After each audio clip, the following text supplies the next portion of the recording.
하나님께서 계속 우리에게 말씀하시는 것은 우리가 주님을 바라보는 눈을 떠야 한다는 것입니다.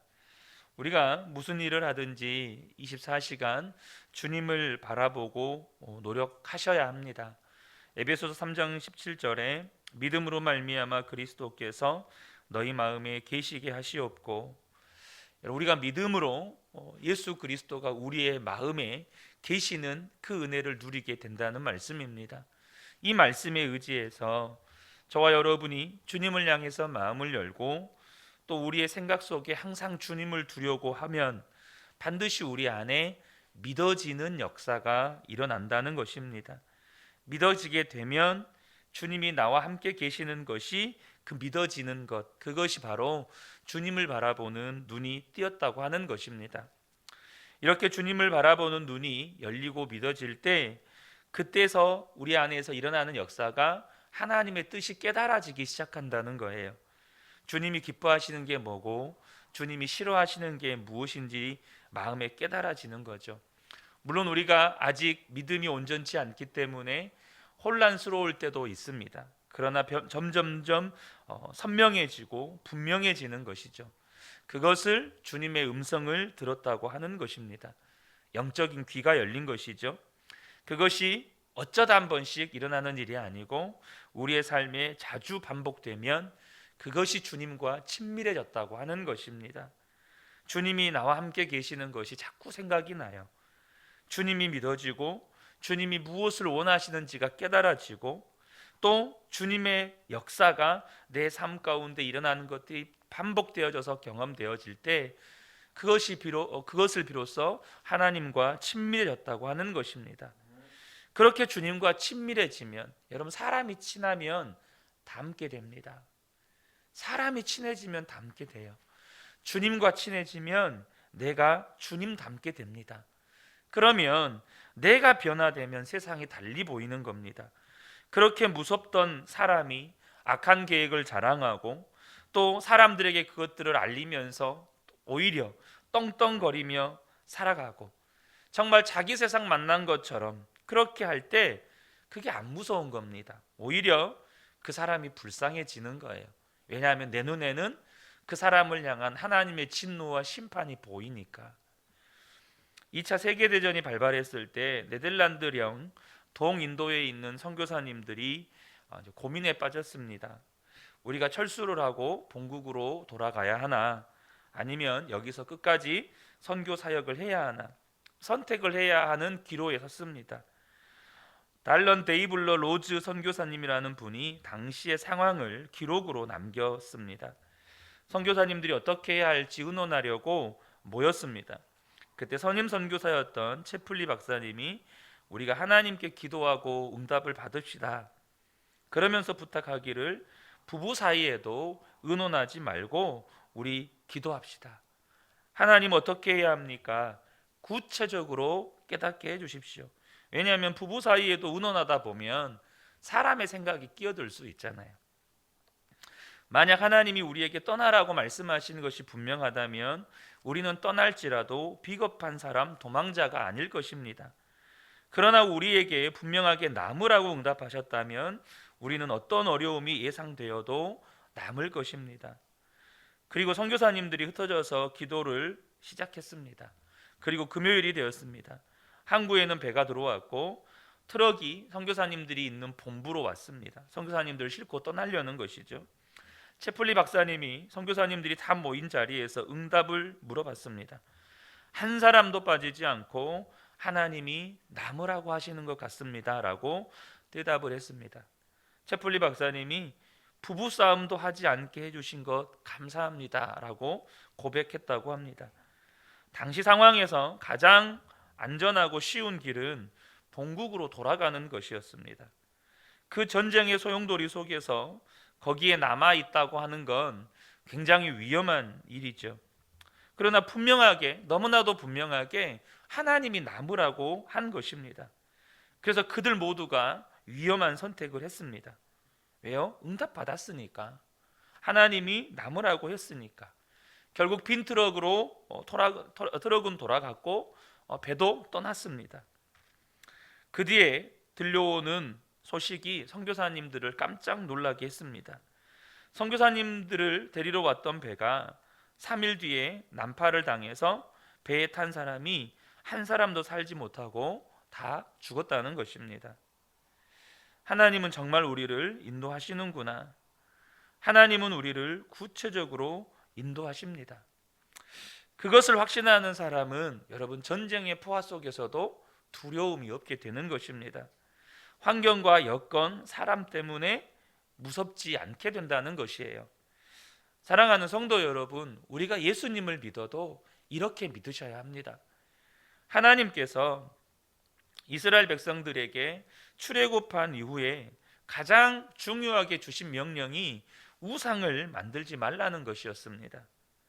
하나님께 제사를 드릴 때도 그냥 텐트 같은 성막 하나만 만들으라고 말씀하셨어요.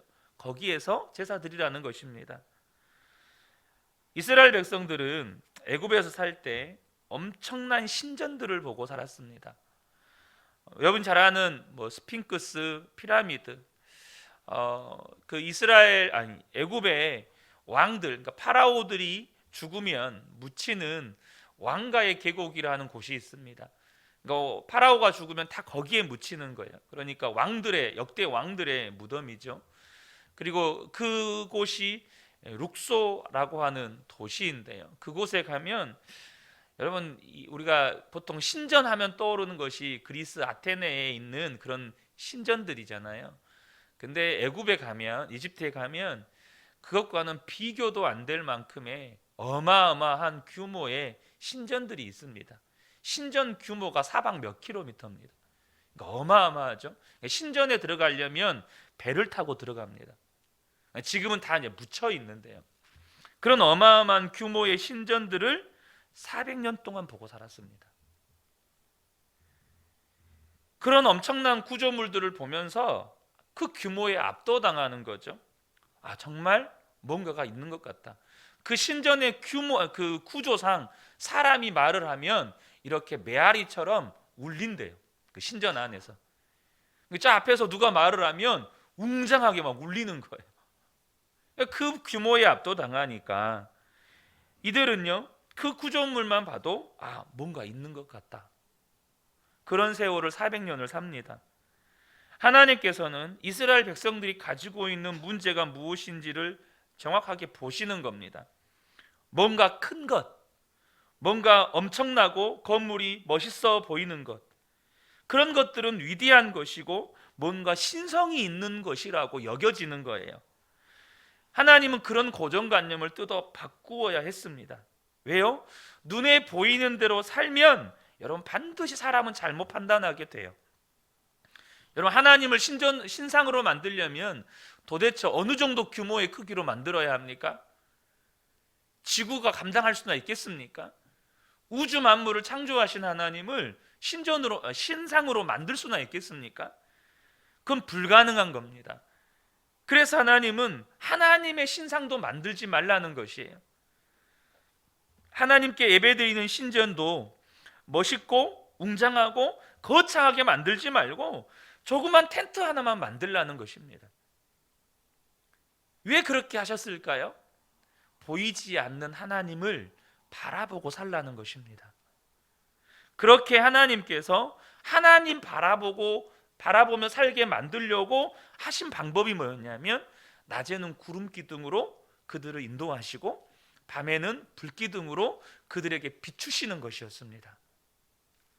출애굽기 13장 21절과 22절에 보면 여호와께서 그들 앞에 가시며 낮에는 구름 기둥으로 그들의 길을 인도하시고 밤에는 불기둥으로 그들에게 비추사 낮이나 밤이나 진행하게 하시니 낮에는 구름 기둥 밤에는 불기둥이 백성 앞에서 떠나지 아니하니라.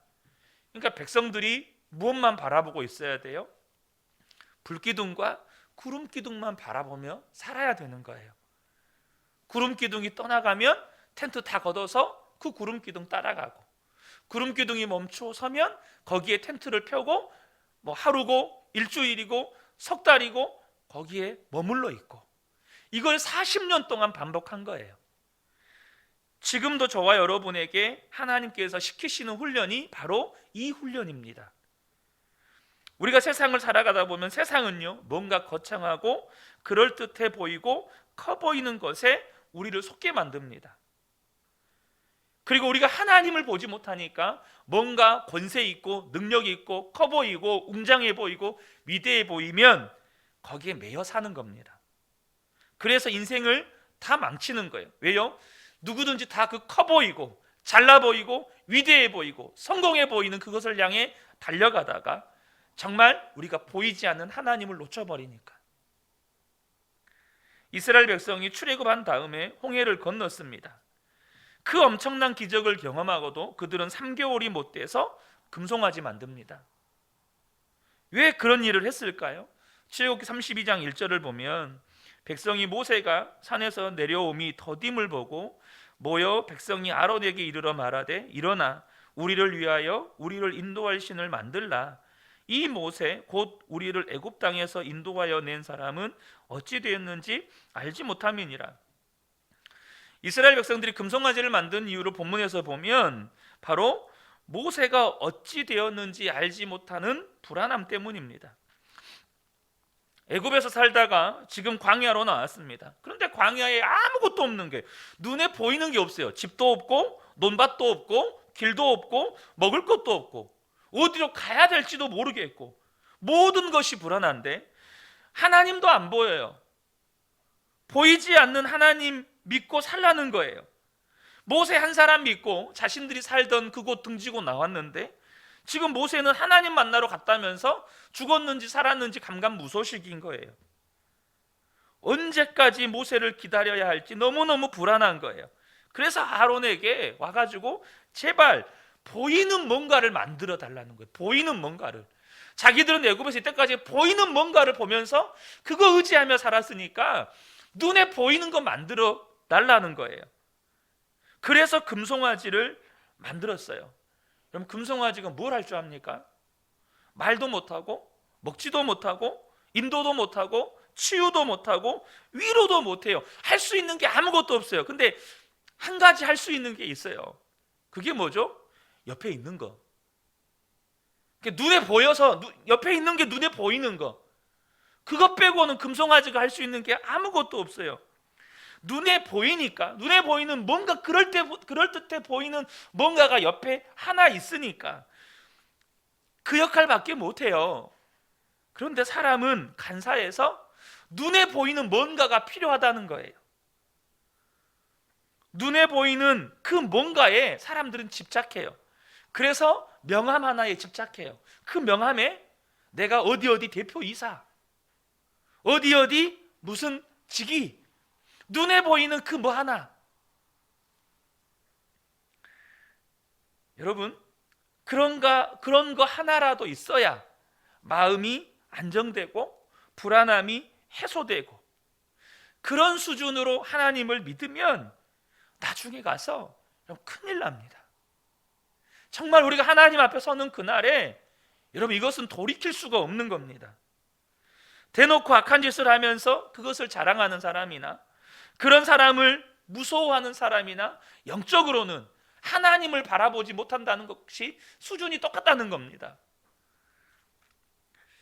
김중원 하신주 선교사님이라는 부부 선교사님이 방황하던 큰 아들로 인해서 경험한 간증입니다.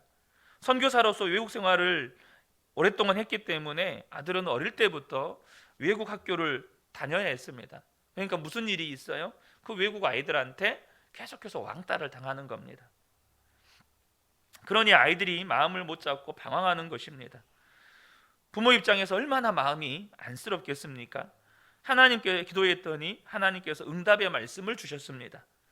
로마서 4장 18절, 아브라함이 바랄 수 없는 중에 바라고 믿었으니. 네가 바랄 수 없는 중에 믿으면 네 아들을 내가 변화시켜 줄 것이다. 네 아들을 내가 책임져 줄 것이다. 나의 영광을 볼 것이다. 그런데 문제는 이 말씀이 안 믿어지는 거예요. 아들이 자꾸만 무너져 가는 거예요. 이 하신주 선교사님이 너무너무 불안해지고 나중에는 무서움이 찾아온 겁니다. 아들이 이러다가 완전히 망하는 것 아닌가? 아주 정말 폐인되는 거 아닌가? 어떤 때는 칼을 들고 죽겠다고 합니다. 그래서 어떤 때는 이 선교사님이 하나님께 나아가서 하나님 제발 우리 아들 살려달라고, 돌이키게 해달라고 기도하는데 하나님께서 말씀하시기를 네 아들이 변화되지 않는 것은 너의 두려움 때문이다. 넌 나를 신뢰하지 않는구나. 이 말씀 앞에서 두려워하는 자기 자신을 다시 보신 거예요. 왜 하나님은 신뢰하지 않는다고 말씀하시는가? 여러분, 두려움은 믿음과 정반대말이라는 걸 아셔야 합니다. 하나님을 믿는데 두려움이 있다. 그것은 실제로 하나님을 안 믿는 겁니다. 그러니까 이분 안에, 선교사님 안에 하나님이 안 믿어지는 거예요. 하나님께서 아들을 변화시켜 주실 거라는 그 믿음이 없는 겁니다. 그러니 어떻게 해요? 엄마가 나설 수밖에 없죠. 하나님이 변화시키실 거라는 걸 못 믿으니까 엄마가 나서는 겁니다. 하나님이 안 믿어지니까 자꾸 엄마가 나설 수밖에 없는 거예요. 사탄이 이 선교사님을 협박합니다. 네 아들은 잘못될 거야. 네 아들은 폐인될 거야. 네 아들은 실패할 거야. 그런데 하나님의 말씀보다 이 사탄의 거짓말이 더 믿어지는 겁니다. 하나님은 내 아들 책임져 줄 거야. 하나님은 내 아들 변화시켜 줄 거야. 이렇게 믿어지지 않고 이러다 내 아들 완전히 폐인될 거야. 이러다 완전히 끝장날 거야. 이게 믿어지는 거예요. 큰일 났구나. 자기 안에 믿음의 실체가 보이니까 충격을 받고 큰일 났구나. 그래서 하나님께 부르짖기 시작합니다. 하나님 맞습니다. 저는 하나님을 믿지 않았습니다. 그래서 우리 아들이 잘못될까 봐 너무나도 두렵습니다. 하나님 어떻게 이 두려움에서 벗어날 수 있습니까? 그때 하나님께서 하신주 선교사님께 응답을 주시기를 사탄을 완전히 무시해버려. 어떻게 하라는 거지? 그래, 사탄아, 우리 아들 아주 망하게 해봐. 잘못되게 해봐. 더 타락시켜봐. 아주 죽여봐. 너는 아무것도 못해. 하나님이 다 책임지고 있어. 우리 아들 하나님이 붙들고 계셔. 네가 아무리 우리 아들을 폐인 만들고 타락시키려고 해도 너는 아무것도 못해. 예수의 이름으로 명하노니 두려움의 영아 떠나갈지어다. 그렇게 선포하라는 거예요. 그렇게 하면 승리할 것이라는 거예요. 그런데 그것을 못하겠더라는 거예요. 어디 한번 우리 아들 마음대로 해봐. 죽이려면 죽여봐. 이렇게 말하면 진짜로 죽일까 봐, 진짜로 망하게 할까 봐 두려운 거예요. 그러나 여러분, 그것은 믿음이 아니라는 것입니다. 그래서 선교사님 믿음의 결단을 하고 사탄에게 담대하게 선포했습니다. 사탄아, 해봐라. 내 아들 마음대로 해봐라. 더 타락시켜봐. 죽여봐. 완전히 폐인 만들어봐. 넌 못해. 하나님이 붙잡고 계셔. 이렇게 실제로 선포했더니 선교사님의 마음에 두려움이 깨지기 시작한 거예요. 그 두려움이 깨지면서 아들의 변화가 일어나기 시작하는 거예요. 정확한 수치로 표현할 수 없지만 두려움이 30% 정도 깨지면 아들이 며칠 만에 30%만큼 회복이 되고, 50%만큼 깨지면 아들은 50%만큼 회복되고, 그렇게 점점점 회복되더니 나중에 진짜 마음에 두려움이 없어진 거예요. 그러니까 그때부터 마음에 하나님의 지혜가 부어지기 시작한 거예요. 언제 아들을 위로해야 할지, 언제 내 아들을 야단쳐야 할지, 그리고 야단을 칠 때는 무슨 말로 해야 할지 하나님께서 다 깨닫게 해주시더라는 거예요. 그리고 그 아들을 하나님께서 만나 주셨습니다. 하나님을 만나는 놀라운 은혜를 받은 거예요. 사랑하는 성도 여러분, 우리가 정말로 예수님과 친밀해지려면 예수님을 마음에 모시는 것으로 다 이루어지는 게 아닙니다. 여러분, 급한 체험으로 이루어지는 것도 아니에요. 사람과 사람 사이에도 친밀해짐의 과정과 시간이 필요하듯이 저와 여러분이 매일매일 주님을 바라보고 매일매일 내가 정말로 주님을 바라보았는지 예수 동행일기를 써가면서 점검해 가고 그렇게 주님을 바라보는 삶을 시작해 갈 때 여러분, 저와 여러분 안에 주님과의 친밀함이 점점점 더해져 가는 것입니다. 여러분, 저는 우리 그은혜교회 모든 성도님들이 오늘 우리가 찬양 불렀잖아요. 저 장미꽃 위에 있을 주님과 함께하는 기쁨은, 주님과 동행하는 기쁨은 세상이 주는 그 어떤 기쁨과도 비교할 수 없습니다. 저는 우리 모든 성도님들과 함께 이것을 경험해 가고 싶습니다. 주님이 너무 좋고 주님과 매일매일 함께하는 게 너무 좋고 그게 너무너무 행복하고, 그래서 때로는 내가 실패하고 넘어지더라도 함께 계시는 주님이 나를 그 즉시 붙들어 일으켜 주시고, 그래서 우리가 함께 모여서 예배할 때는 내 삶에 주님과 함께 했던 간증들이 넘쳐나고, 여러분 이것이 우리 안에 정말로 시작되어야 할 진정한 부흥이라고 저는 믿습니다. 함께 예배하는 우리 모든 성도님들이 그 주님이 함께 하심이 믿어지면 이제는 세상도 안 두려운 겁니다. 세상의 악한 자의 여러분 그 득세가 안 두려운 겁니다. 이 새벽에 함께하는 모든 성도님들 가운데 다시 한번 그 주님과의 행복한 동행, 주님과의 친밀한 동행의 삶이 회복되고 또 누려지시기를 주님의 이름으로 축복합니다. 아멘.